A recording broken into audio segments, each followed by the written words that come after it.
So again, welcome today so much for the this webinar on the reflection, reckoning, and recommitment student voices of the 250th. And to get us started, I've asked the students to sort of start us off with something sort of a little bit easier and a little bit basic. I'm gonna have each student introduce themselves by telling you their name, their institution, their graduation year. And then in the spirit of the upcoming summer holiday that I think many of us are now on, or maybe hopefully about to take, I've asked each student to share what is their all-time favorite cookout or summer food. What is their go-to thing they love to eat in the summer? What's their number one thing they go to at this time of the year? So we're going to go ahead and start with Jamie, and then from Jamie we'll go to Emerson. So Jamie, go ahead. Hi, Will. Thank you so much for the wonderful introduction. My name is Jamie Caracas. I go to DePaul University. I graduate in with the class of 2028, and I have to say, my favorite cookout food will probably have to be some baby back ribs with a side of grilled corn. Ooh, that's a good one. That's a good one, Jamie. We'll have to put in your favorite rib place as well later. We'll ask a follow-up on that. So we'll see. Awesome, Jamie. Thanks so much. Really, really great to hear from you. Emerson, we're going to go to you next. Tell us what is your go-to in Mississippi? What is your number one thing? What do you go for?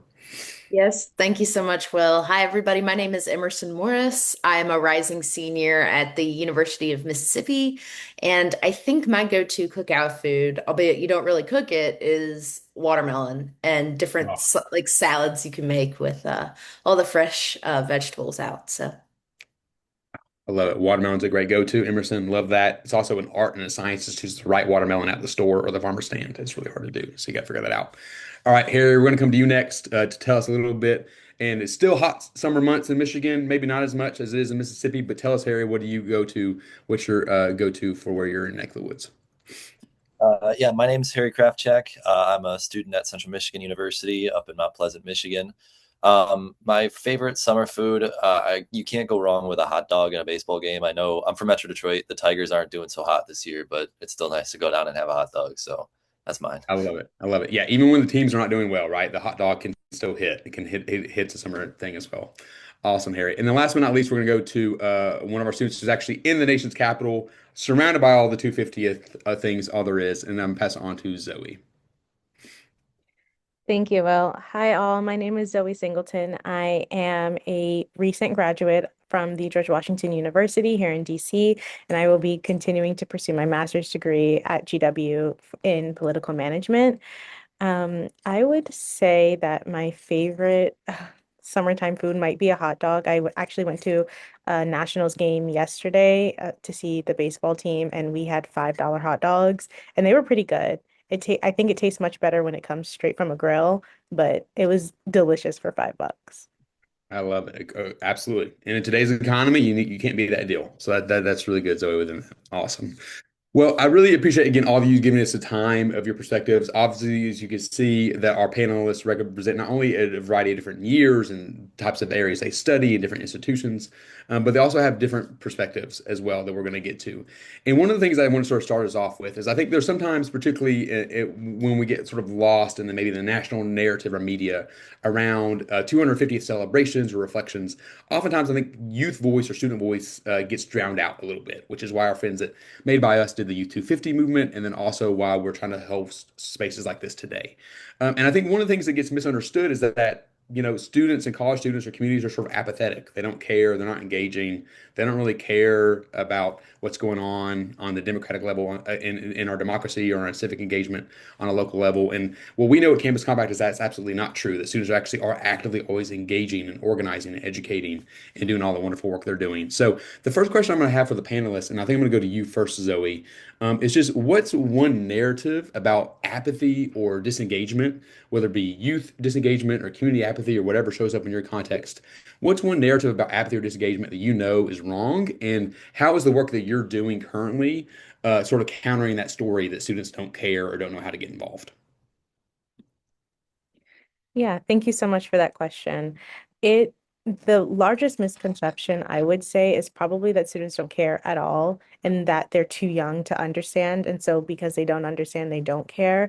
I work with middle school students in the summer, and I have for the past going on 3 years now, where middle school students are given the opportunity to choose an issue that they really care about within their community, whether it be food deserts, food swamps, AI, we have had a myriad of issues over the past few years where students decided that this was something that they wanted to focus on.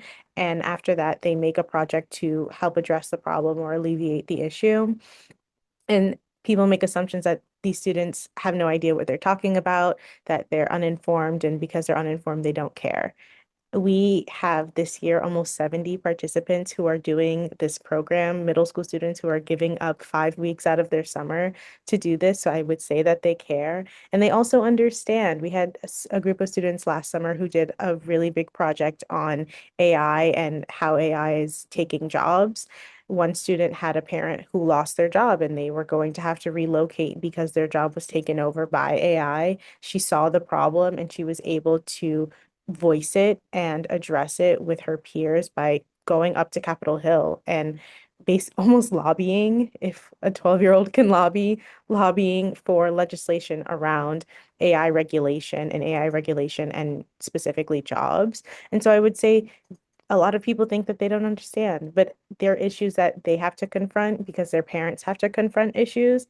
And so they have some level of understanding. It's not like you and I, but it's still understanding. And so they are caring and they are engaged because it's something that they deal with every day. I love that, Zoe. Yeah, and shout out to that program. That's George Washington University's Civic Changemakers program. Highly encourage you to check it out as a great model. And absolutely, like middle school students, which I don't know, well, you were like Zoe in middle school, but middle school, I would not spend 5 weeks of my summer thinking about how can I affect or change local issues. And so I think it's a great testament to start us off with. Harry, I'm going to go to you next because you do a lot of different work, I know, in Michigan as well. But what's one sort of narrative of apathy or disengagement that you sort of are seeing that you're like, hey, I actually don't think that's correct. I think this is actually what I'm seeing on the ground for my work that goes against that. Yeah, I mean, I think it's important to understand because this is a conversation that we have a lot as we're sort of administering our programming and and our organization. We run a nonpartisan civic engagement group called Central Votes on our campus, and the biggest thing we've sort of noticed in our conversations and on our campus at CMU is the idea that young people don't have the same knowledge or drive to achieve knowledge of civic issues as older Americans might have. And that's sort of rooted in a misconception about the nature of the issue. I think that young people understand, whether implicitly or directly, that everything is political. Every issue, whether it's in the world of STEM or in social sciences, is rooted in civic participation. And when students in our campus are participating in volunteering or participating in, civic forums or conversations, they're engaging in civic-based activity. And many of our students have the desire to be well versed in those issues, and they just aren't being afforded the same opportunity to gain that knowledge. And so our program at CMU is based on teaching students that their civic duty doesn't end when they exit the voting booth. We provide students with knowledge that they need in order to confidently display their knowledge of societal issues, as well as information about how they can actively participate as citizens. So we provide like voter registration drives, an educational presentation circuit about various civic issues, and educational opportunities about volunteerism and coalition building during the spring and during election off years. So we're working year round to make sure that students have those resources so that their lack of resources doesn't translate to apathy or frustration or a lack of knowledge. I love that, yeah, Harry. And I think you're absolutely right. Like students are hungry for that knowledge and they want it and they know that how things are being affected and providing the work you all do, giving them avenues for that. And I love the idea that the work they're doing, it does not start or end just with the ballot box or going to vote. It's beyond that and it's a sort of year-round also commitment. So that's incredible work that you're doing there at CMU. All right, we're gonna go to the other part of the country. We're gonna pass it on to Emerson, who's gonna tell us about what's it like in Mississippi. Emerson, there's I think a lot of times being proudly from the South and East Tennessee myself, I know a lot of times there are all these stereotypes around the Southern communities or young people in rural communities and what they care about, what they don't care about. So, what are you seeing, Emerson, that's actually not correct? Or like that's actually not what I'm seeing at all? And tell us a little bit about your work and how you're sort of combating that. Yes, so wonderful answers so far, y'all. Such great insights from different parts of the state. I just wanted to go ahead or not the state, the nation, but really, really awesome responses. But Something that I feel very strongly about is that Mississippi is such an underrepresented and deeply misunderstood place, and the Deep South is, as an entity, is deeply misunderstood. I think that beyond the stereotyping of just Southerners in general as being mis or having a lack of education and maybe just not caring about the world around them, there's also so many narratives regarding strong partisan allegiances being kind of at the forefront of a lot of people's minds, and then just also a lack of willingness to have political conversations that are productive, or having a hostility, bringing a hostility in those conversations. So, an unwillingness to engage with other people who may disagree with you or who may not be aware of what you're doing. But I think a lot of people deeply misunderstand, especially students in rural America and the rural South, is that a lot of students are working. A lot of families own farms, and students have to work. You know, you're up before the sun rises, and you're asleep way after the sun goes down. There's a lot of unawareness and a lack of unawareness and a lot of misunderstanding because of pretty deeply rooted educational disparities. In Mississippi, most students do not get any form of civic education until late middle school or early high school, and that's if they get any at all. But I think in lieu of all of these things, it's important to know that so many people find strength and identity within their communities. So a lot of the work that I do is kind of working within communities and finding solutions that are made for communities and built by the communities themselves to uplift them as hubs for more volunteer work, education, access, and development, and then broader civic engagement. So, we're really targeting that from the community level, which is something that I've been super passionate about. But yeah. Awesome. Thanks so much, Emerson, for that. And I love that so much because I think you're absolutely right. I think sometimes there's so many stereotypes like, oh, people are only identified only with their party or what it may be. And people are like are so much more than just who they vote for or what party they subscribe to. They're also their communities. They're the people, like you said, their jobs they're working, the people they're in relationship with, but also giving people the agency and the information to make the decisions themselves, right? And directly from that community. And that's incredible work that you're doing there in Mississippi. All right, so going from the more rural context, maybe it's into the hopping into the urban context a little bit. We're going to pass it on to Jamie to tell us a little bit about the work that Jamie's been doing in the Chicago area and the ways that Jamie you're sort of seeing what's one narrative that you think is incorrect that sort of you see is prevalent, and also ways the work that you're doing is sort of helping combat that or show a different alternative. Yeah, I definitely have to agree with everything that's been said so far. And to add on, I feel like there's been a lot of discourse about how the younger generation, all we want to do is get rich quick and become influencers and participate in the rise of consumerism. And frankly, I just feel that that's just not true. Most of my friends that I'm surrounded by, they work 2 to 3 jobs just to afford rent in Chicago. The housing crisis is getting really crazy out here, and it's weird because you hear from a lot of people, oh, you just want to be on your phone and kind of participate in like the mainstream consumerism that's going on in our country. And the truth of the matter is that we can't afford anything anymore. It's getting really hard to go out and get food, much less DoorDash it to your house when it's late at night. And what I've been working on in Chicago is a lot of community service and building partnerships within the different communities in Chicago.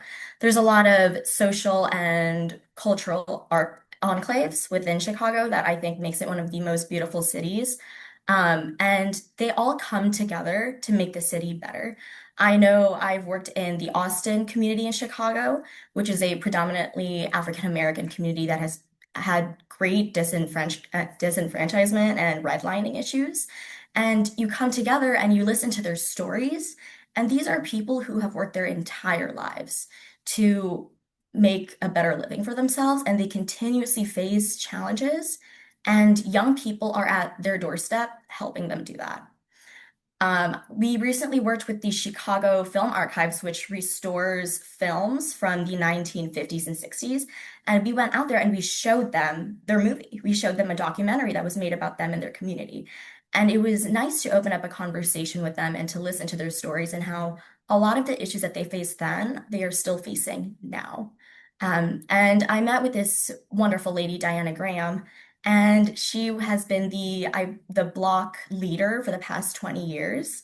And while she does see a lot of progress in terms of education and cleaning their streets, a lot of the discourse that is happening within their community now has been there since the documentary was made in the 1950s.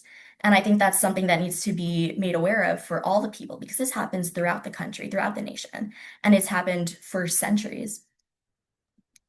No, thanks so much for that, Jamie. There's so much richness in what you said or shared there. One, in terms of not only the fact that oftentimes our communities who have been working on these issues or fighting this have been doing this for decades and are continuing to do that. And there's a variety of reasons that maybe they're not being heard the way they should be heard or centered or supported they are. But then also the combating the idea that that you're just on that college students and youth today are just on their phone or on TikTok and you only care about just shopping or doing whatever it is. I think it's like Prime Day or something that's coming up. And you're like, actually, no, it's actually not that. It's actually, we have to hustle all the time just to be able to afford basic things, much less dream about potentially having our own apartment or having our own home one day or those things. And so it's much more about having to hustle and survive much more than it is like actually disengagement. It's actually a lot of work behind the scenes. So thank you so much for that, Jamie, as well.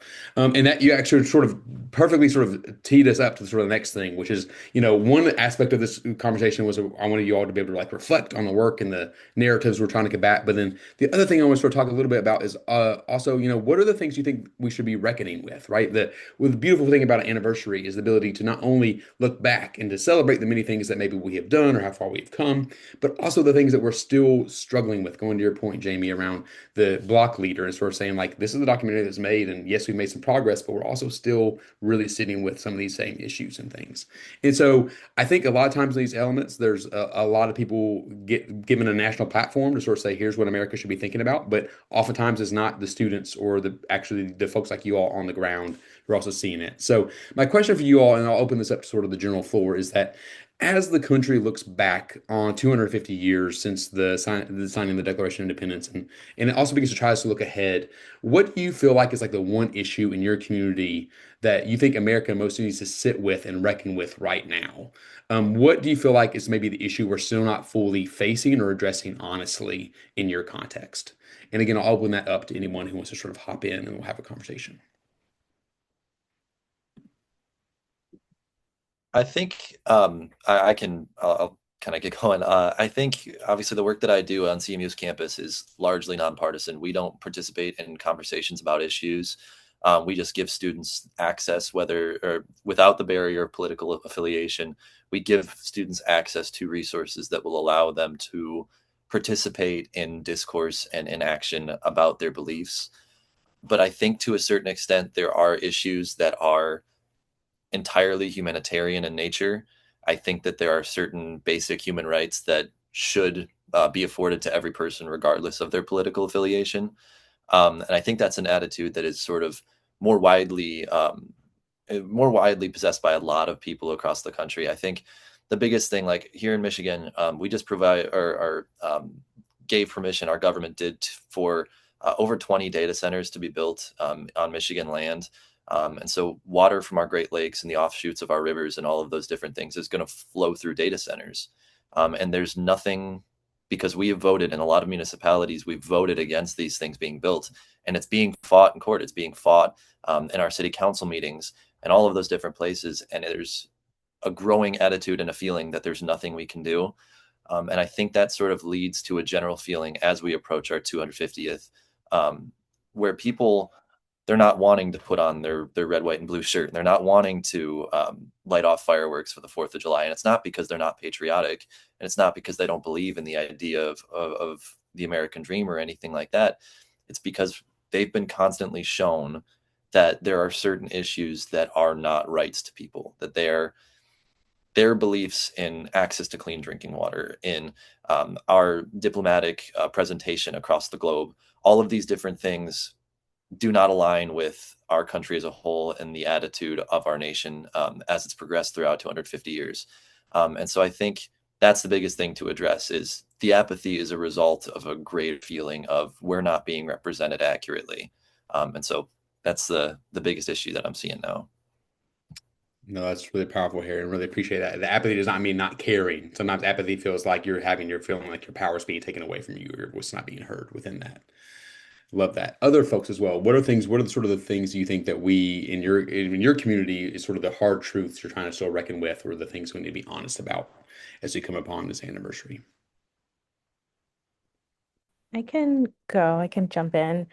I think, well, I know because our interns in Civic Changemakers just last week did the curriculum themselves. So, what the middle schoolers will be doing. And part of it is identifying the issues that they see at the forefront in the GW community. And one of the largest ones that literally everyone said, all 12 of them, was that affordability and housing and the ability to afford food was major issues for everyone. And these are undergrad college students, so a large parts of those issues are kind of taken care of through university tuition and housing, but it still feels completely unaffordable to live in DC comfortably as an undergraduate student being paid minimum wage. And so that was something that we talked extensively about. And I think a part of that is it's very much so a microcosm for the larger issue going across the nation that everyone is struggling to afford to live. Basic needs, human rights, things that everyone deserves to have access to, they are going up in costs and wages are not matching it. And so that's something that we are struggling with, and it definitely ties into voting and civic engagement because a lot of these issues can be alleviated by electing officials who are looking out for people who are having trouble affording things. And something that I've been working on and wrote my senior thesis on is civic education and learning how to vote and learning how to be an active participant in American democracy. It takes a lot. I did a short reading on Thomas Jefferson, and his entire point in in trying to shape the public school system was that you need educated voters to participate in a democracy for it to work.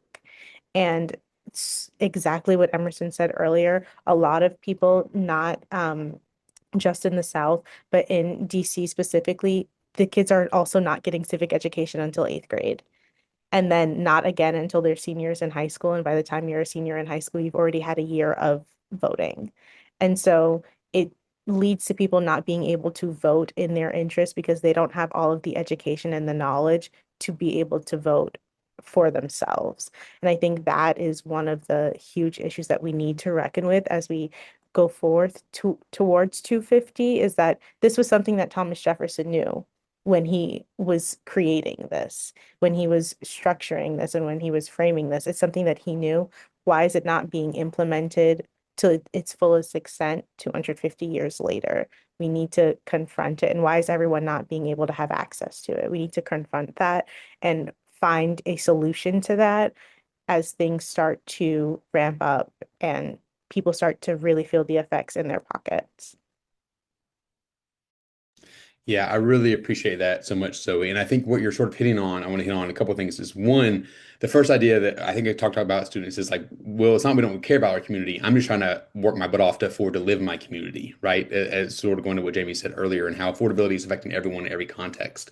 But then two, going to the point you said, I think Zoe ties well with what Harry was talking about was around there's this thing of like we have to have a foundation of civic education. That can't just start in one class in eighth grade or in high school, et cetera. It has to start earlier on, like the things you're doing in middle school, but even earlier than that as well. But then going to Harry's point too, we have to not only educate folks, but also give them a sense of agency. That like when I do show up to the town hall, when I do vote, when I do contact my elected official, I can see some sort of movement. And movement doesn't always mean progress in the way that I want it personally or other people may want it, but that you see and understand where is my role within this active democracy overall, and sort of having to really reckon with that and where we are. And I think Zoe is a really great point bringing up, Thomas Jefferson's writings and sort of the intentions early on, because I think it's sort of something that we're still very much working towards 250 years later. So thank you so much for that insight as well. To keep the conversation going, I'm going to move us on to sort of the next question, and I'm going to kick this to Jamie and Emerson on this one because one of the things about this also is right talking honestly around with how does sort of change actually happen. And I think a lot of times when on the news, when folks who maybe you're not familiar with higher education a lot, you only sort of see it when it's in NPR, the New York Times, or Fox News. oftentimes people think that the only way that college students think they can make change is by showing up in the streets and organizing, right? They're doing something that's a social media campaign that blew up, or they're protesting on the campus lawn or wherever it may be. And while absolutely community organizing is essential, a tenet of one ways that folks make change, including college students, there are a lot of ways that I know college students are constantly actively trying to help influence or make small little changes in their community that are behind the scenes and they're not glamorous. And just because people don't see it as often doesn't mean it's not happening and that activation is not happening. So I'm going to sort of start with Jamie and Emerson for you all on this one. I want you to sort of talk about for yourselves outside of maybe the public image of protests or social media. What's sort of the quieter work you do behind the scenes? What's your sort of daily like method of change look like day to day in terms of how you try to make influence? And what are some sort of maybe forms of change making you think people overlook that you want to sort of highlight or build up? So I'll kick it off to either one of you who wants to maybe start. Maybe we'll start Emerson with you, and we'll go to Jamie to sort of talk about what are ways you sort of seeing college students make change behind the scenes. I love this question because I think so often we come to the point where we're like, oh, we have to be the next big name in political activism or the next whatever that might look like. But everything that is impactful does not have to be so huge. It can be even the smallest steps that somebody can take. And I think that that's something we've so often forgotten. And it's that at the end of the day, we're all looking for a love of humanity and making sure that uh, we don't lose that love of humanity. And people are like, how do I get started? Like, what do I do? I'm like, invite somebody in for a meal and have somebody over at your house. I think the rate now is like 28 or sorry, 20% of Mississippians are living in active poverty.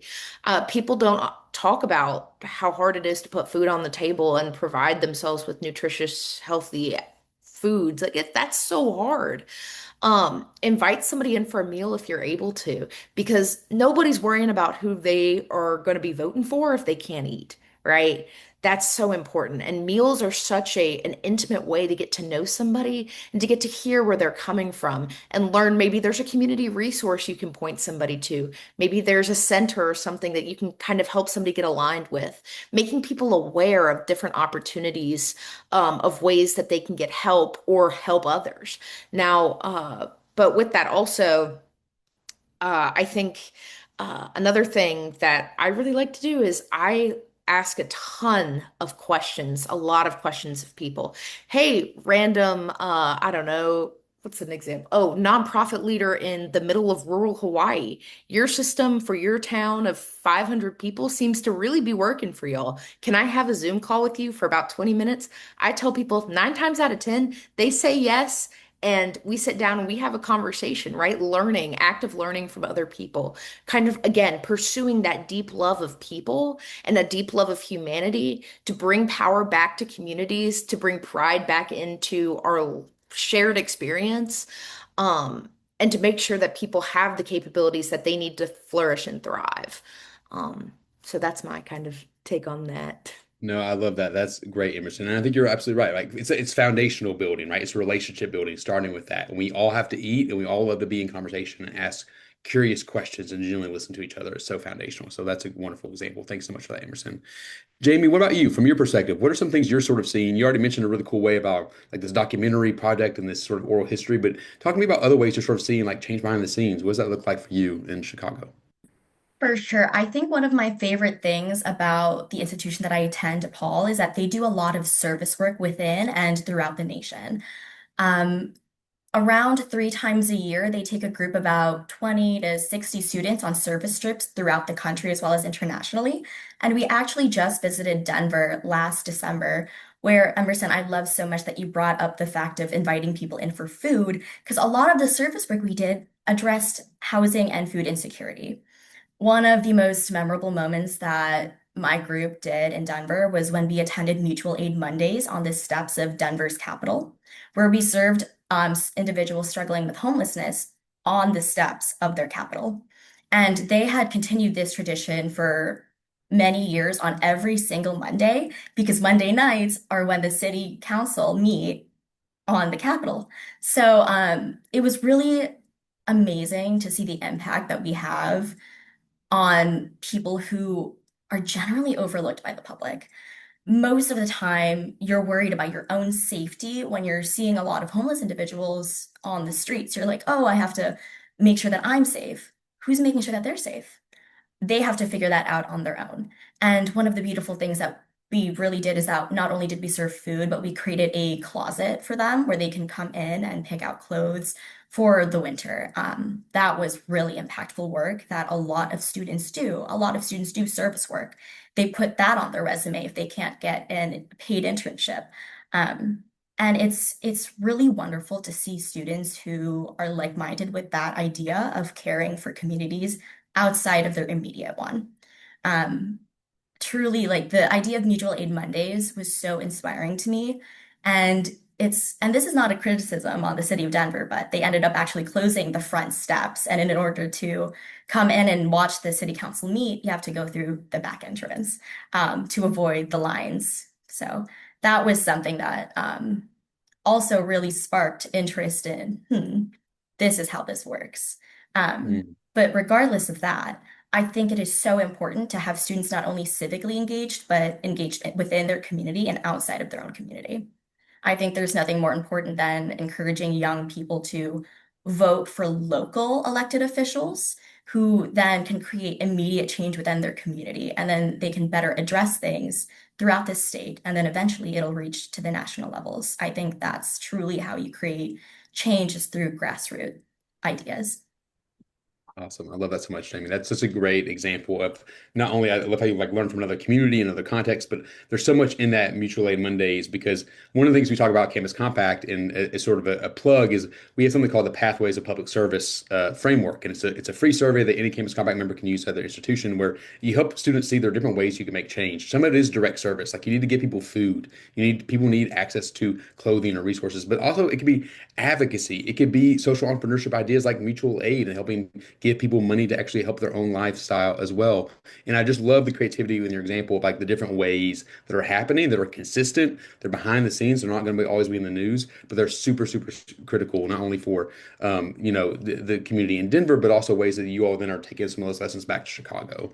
That's a really, really great example. And that sort of ties beautifully into our next question, which, I think one of the things that also comes out is that, a lot of people feel like, and oftentimes, sometimes it maybe comes into even young people going to Emerson's point of there's like a pressure of like I've got to be the one who's going to do the change and I've got to be the person who leads the march or creates the nonprofit or does the thing. But as you all know now, as veterans in this work are doing this, is that a lot of this work is never done alone, right? You're doing it collaboratively and with other young people or other people in your community intergenerationally.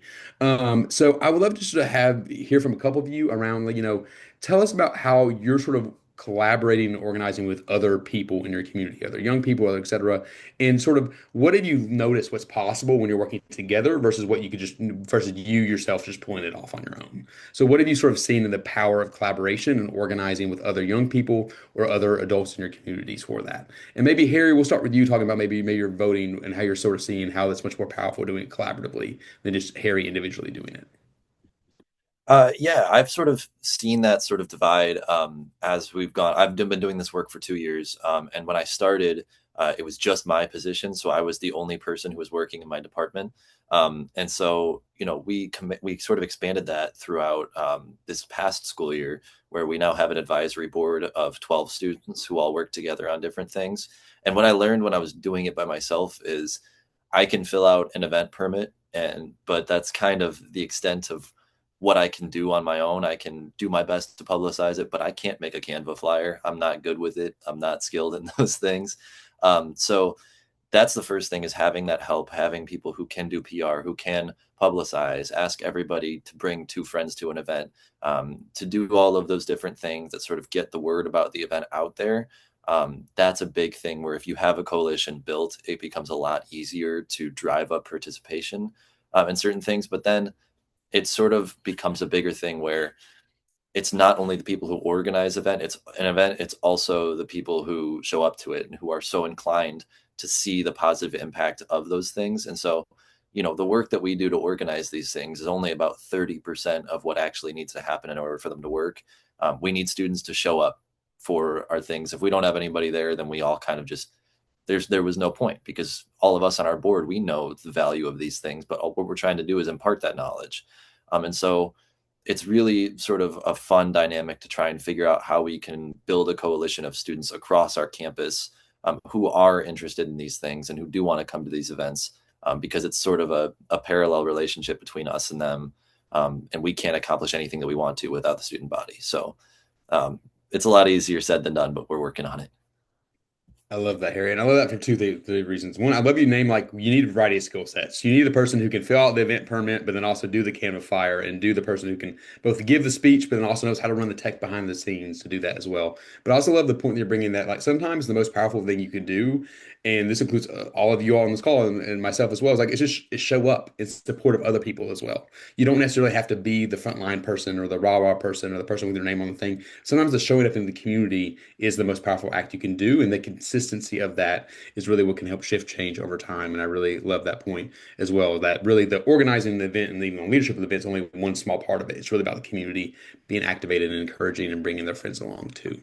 Other folks, though, I'm curious, other examples you all have seen around like, hey, I thought that I sort of had to do it all by myself, and I realized quickly, no, we actually go a lot further when we go together than me just going alone. Does anyone else have a really good example that you sort of want to share where you sort of seen collaboration be a superpower for you as a young student change maker? Yeah, Jamie, go ahead. For sure. I recently just completed an internship at the 43rd Aldermanic Ward, Chicago, where I worked in the office answering every single phone call that came in to our office. And you get to hear a lot about constituent issues, whether that's their storm drain outside of their house is not draining properly and their streets flooded, or someone is experiencing issues with their landlord and they need help getting their heat turned on. You experience and hear so much from other people. And when these issues come to my desk, what I do is I tell them, hey, I'm going to give you a quick call back. Let me see who I can talk to. I talk to the team members in my office, and if they are not sure what to do, I reach out to other departments. And funnily enough, it'll be someone else's intern answering the phone, someone else's college student who's working unpaid time to try to figure out this issue with you. I think that's the wonderful thing about local government offices, where you can go directly to them and they will reach out to someone who can help you find your answer. And most of the time, it's a lot of young people in these offices that you work with that you ask for help with. And it's really funny answering the phone, talking to someone who might be in like the USPS site, and you're asking them, hey, my constituent says that they haven't received their mail in 2 months. What's going on? And their intern is like, I don't know. Let me go ask my manager, and I'll get back to you. The wonderful thing about it is that everyone is so compassionate when you answer the phone. All of these young people, all that they have is that they're just a bundle full of empathy. They want to hear you out and they want to help you solve your problem. And every time I pick up the phone, it's someone who needs help. And every time I pick up the phone to call someone else, it's someone who is ready to help. And I think that's something that's just absolutely wonderful about local government. I love that so much, Jamie. And I really think the one thing that's really powerful about that is that I think sometimes, like you said, one, you're absolutely right. Young people at local government, state government, and even the federal government level are often the ones who are helping listen and be empathetic and help solve problems. Like it's not too, sometimes there's a perception, I think, when folks call their offices that it's, the veteran 40-year-old or someone else, like my middle-aged person is like, I'm answering the phone, I'm doing it. And oftentimes it's like the 18 or 20-year-old said, hey, I want to come, like pick me, volunteer. I want to help answer and help troubleshoot. But then I also love the idea of like, we're not beyond, even if I myself don't know the answer, I know how to ask for help and how to collaborate. What does that look like to actually really be about helping the person solve their solution, find a solution to their problem, and not about just me, myself, and I trying to figure that out or where that is. That's a really, really beautiful example. As a reminder, we got a couple more quick questions for these wonderful panelists, and then we're going to open up for Q&A. If you've not yet used it, please I encourage you to use the Q&A button at the bottom of your screen. It's got a little box with a question mark in it. I'll get to as many questions as we can as we are able at the end. But I want to now move to a couple quick big picture reflection questions, y'all, as we move towards the wrap up before we get in here.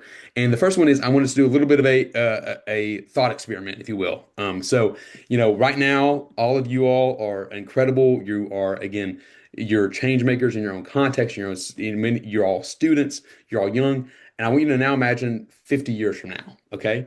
Don't let me know if you think you're going to be old or not 50 years. And I don't want to know because I'll just feel really ancient. And don't ask me how old I'll be in 50 years.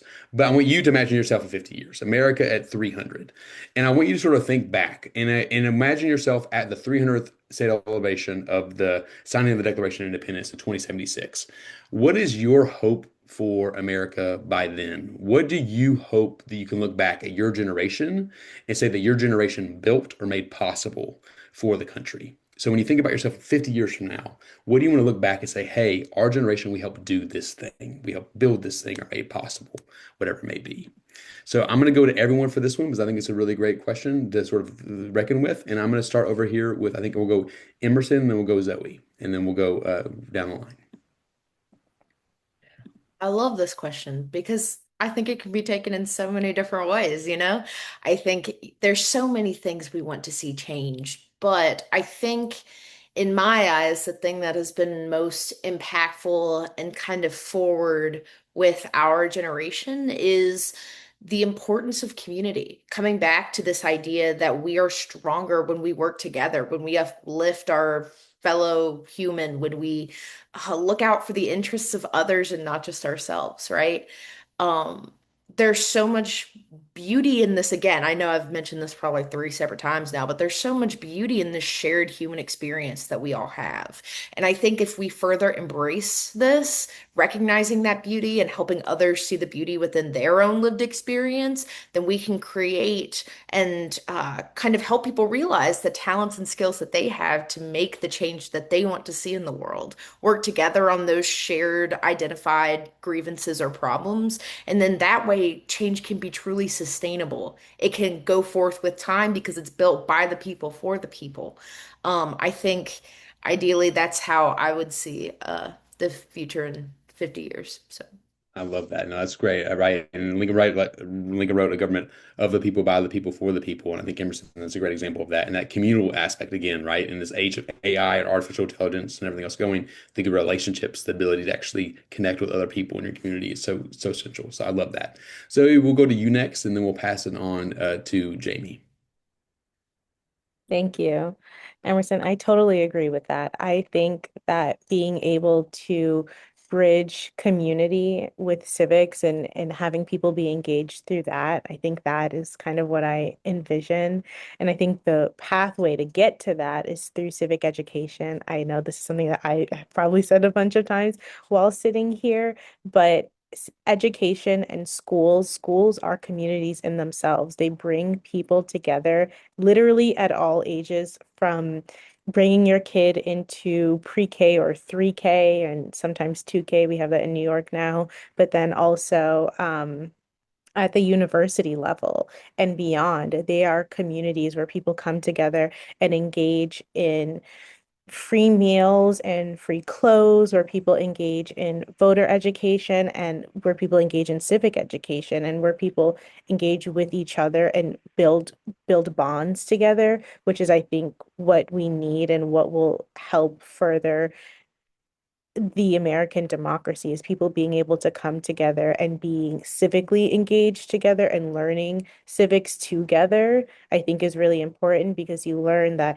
we all learn about voting and that's you need to vote, but no one really tells you why and tells you and shows you how that can impact your life and how that can impact the lives of the people around you. And making sure that people understand that it's like you're voting for yourself and your interests, but then you're voting for all of the people who are in the community with you and voting to make their lives better and voting to make your life better. And it's not just a one person thing. You're not doing it alone. It's not just you. And I think that's the pathway to kind of get to Emerson's point. And I think that that's what we should all be looking forward to in about 50 years. And I think that we can do it. I feel like we're on our way. Campus Compact has made strides in that and continues to. So I think it's 50 years coming. We're like making the right strides. I love that, Zoe, and I think it's right. It's not it's the cornerstone of coming together. It's community, it's education, and it's like that mobilization. Like how civics is not just a noun; it's an active verb that we have to embody and do this community throughout. I love that so much. All right, we'll go to Jamie next, and then Harry will wrap up with you on this. But Jamie, what is your hope 50 years from now? where we sort of are as a country? Oh, well, my hope for America's 300th birthday is that she is in a much kinder place in the world. There is a lot of things going on that facilitate anger and hatred by the use of propaganda and fear mongering. And we see all of this in the literal palms of our hands, as well as with our own eyes out in the streets. There is a certain kind of evil running around. And I think that a lot of people are falling victim to their own ignorance and biases. And Zoe, to go on to your point with civic education, I hope that in 50 years, when students open up their textbooks to read about our point in history, that they are disappointed and disgusted by the mistreatment of minority groups in this country. I hope that in 50 years, students close their textbooks and they look around and they're able to say, hey, we have come so far from that. We're able to sit in the classroom and we're able to understand civic engagement.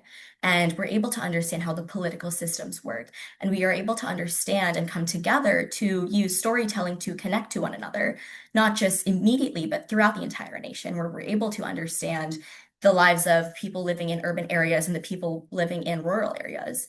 I hope that students are able to look around and find themselves in just a much kinder place. Really powerful, Jamie. I really appreciate those reflections as well on that. And here we'll go to you next for this one. Yeah, I think as somebody who wants to go into this specifically and who wants to go into public policy, I think the biggest thing that I see a lot of younger folks pushing towards, and I hope that our generation is known for, and something that I want to be known for is I want there to be a return to empathy in legislating. I think what we've learned in our political science classes throughout my time at CMU is that the number one seller of any sort of election or any elected official or any piece of legislation is a story. And so when people tell a story, when politicians serve you this sort of cherry picked idea of somebody's very specific life and their story and something that they experienced, and tell you that that's the reason that they're promoting some sort of idea, I think that we're commercializing people's experiences. Instead of working on behalf of people, we're using them and their experiences in order to achieve something that doesn't really have anything to do with them. And so I want to see more compassion in legislators and in our legislative process. And I want to feel like in 50 years, our government cares a little bit more and they are sort of that provider of humanitarian aid that they're supposed to be and that they have been in certain situations. I hope that expands in the future. I love that. That's a really great word, Harry, as well, to sort of wrap up on that conversation. So I'm now going to pass over to Q&A. Folks have been putting some great questions in the chat and privately messaging me as well. And the first one I want to sort of start with, because I think I've gotten this question multiple times from different folks, is sort of like, as I mentioned, today is part of National Youth Takeover Day. It's part of the Civic Season movement created by our friends at MadebyUs. But there are some people on this call who are all ages, both young folks, older folks, students, non-students, who want to mobilize, want to act, but they don't know necessarily where to start. And it can be sort of intimidating. And you all gave them some really great examples of ways you're involved, et cetera. But I want you sort of think back and when you first sort of got started. And what's just your sort of honest advice for someone who wants to start and wants to be more civically involved or engaged with the community, but doesn't know where to begin? What's one small step you recommend people take away from today? And we'll open this up to the floor for anyone who wants to answer. I think I'll tap onto this one. This is one of my favorite questions that people ask me a lot. They're like, how do you do so much? How do you find yourself in these spaces? They're like, again, what's the first step? And I tell them, just start stepping, right? Put together pieces, these puzzle pieces, even though you might not see what the full puzzle looks like, because putting those pieces together will help you start to see that bigger idea and will connect you with people who can see what this bigger idea is and allow your insight to kind of shape how that changes, right? You can't get hung up on the whole, I don't know what to do. And it's so scary to take that first step, but finding an event that's happening in the community and signing up for it, shooting an email to somebody and being like, I'd love to talk to you about your work, or just putting something out there of your own doing or making or initiative. That's the way to go. So just make that first step, and those step after step will become easier. It'll find level ground, and soon enough, you'll be in stride. Love that, Emerson. I love that. I love that phrase. Just get stepping. That's great. Like, other folks, what are pieces of advice you give for folks? Like, where do I go from here? I feel inspired. I'm wanting to do something from this webinar as I reflect on the 250th, and I want to sort of recommit to continue to make our country better and our world better. What's one piece of advice y'all do to get started? I definitely have to say I love that ideas, take it step by step, shake some hands. The most The most opportunities I get are from the people that I meet. I actually, Will, I met you through the Fiscal Leadership Lab. I only got to know about that experience because the person who I was working for when I was tutoring third graders was she sent out the flyer in an email. The best thing you can do is to meet people, to meet community leaders, not even community leaders, you can meet their staffers. You can find someone out on the street, out in a coffee shop. Hey, what do you do? How can I get to know you? How can I get to know your story? How can I join? The biggest thing you have to do is to put yourself out there, to not be scared to give yourself a little bit an elevator pitch. Say, hey, these are the things I'm good at. These are things I can do. What can I do for you? Meet people. And when you meet people, you find a community. Really dig deep in that community. Love that, Jamie. And Harry and Zoe, I want sort of same question to you, but I want sort of go another step further. You all mentioned, you've both been doing this for a while. Someone asked a question around what happens when you run into resistance, right? So you take the first step, but then you face a little bit of adversity. How do you keep going and keep continuing on in the work? Maybe for the folks on the call today who have started their first step, but are running into a little bit of resistance. What keeps you all going and sort of to keep stepping in a direction? So Harry or Zoe, I'll kick it to you on that one. Yeah, I can take that. I definitely agree. And to answer like sort of the first part of it, I would say starting, you should look on Facebook. It feels like a silly, silly thing, but so many communities have local civic associations, and you cannot find them anywhere unless you are on Facebook. It is something that I've lived in my community literally my entire life. I've lived in New York my whole life, except these 4 years. And I found out that we had a civic association a year ago. And I've been doing civic work since I was in middle school. And so looking on Facebook will really do that for you as a first step. And I think when coming up against resistance, definitely having your community around you, Emerson, I keep echoing you, but like having a community around you who is able to kind of hold you and embrace you when you come up against that resistance will help power you back up and get you ready to continue making the strides that you're looking forward to. It takes a lot of time and a lot of endurance and honestly a lot of patience to do civic work, especially in the times that we're in where civics and politics and grassroots endeavors and organizations are under attack a lot of the time. It takes a lot of patience and honestly a little bit of optimism as well to continue that. So when you can do your self-care practices, when you can be embraced by your community, that's where you find the strength to continue despite resistance. And then also just queuing in with like mentors and people who you can look up to in this work also, I feel like is such a great thing. I have had trouble and difficulties in this past year, and I've been able to go to Will and say, like, hey, my group is not doing exactly what I thought they were going to do. How can I fix this? Or what can I do? And Will has been able to give me some advice and to help me move forward. And so, definitely being embraced by your community, really living in optimism, and also having a mentor as great as Will can help you with that. Thanks so much for that. I will make sure I will pay you later for that. That's a good compliment. I'm just kidding.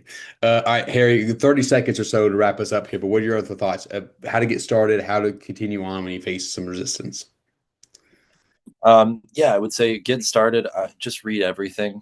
I find if you read for 15 minutes a day, if you look up your elected official, you'll find something that you care about. So just read everything.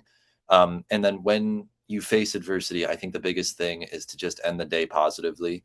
Take one positive thing from every sort of interaction that you have with the news or that you have from organizing.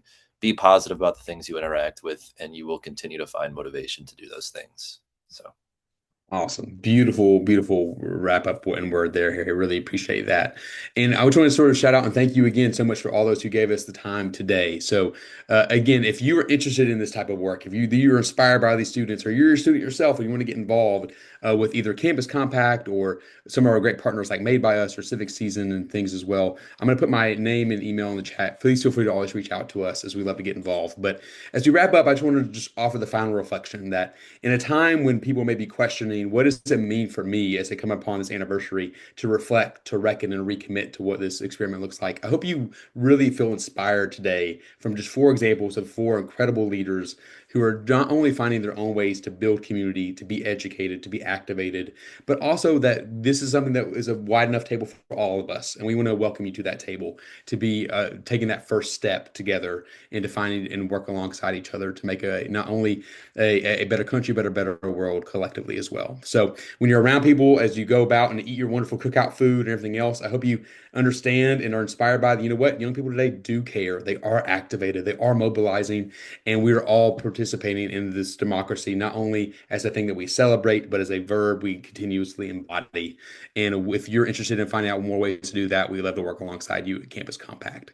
So thank you so much again, Jamie, Zoe, Harry, and Emerson. You're phenomenal as always. You know, I'll always be a huge fan of you and hope you all have a wonderful rest of your afternoon. And everyone watching today, have a wonderful rest of your summer break. Thank you all again. Bye bye.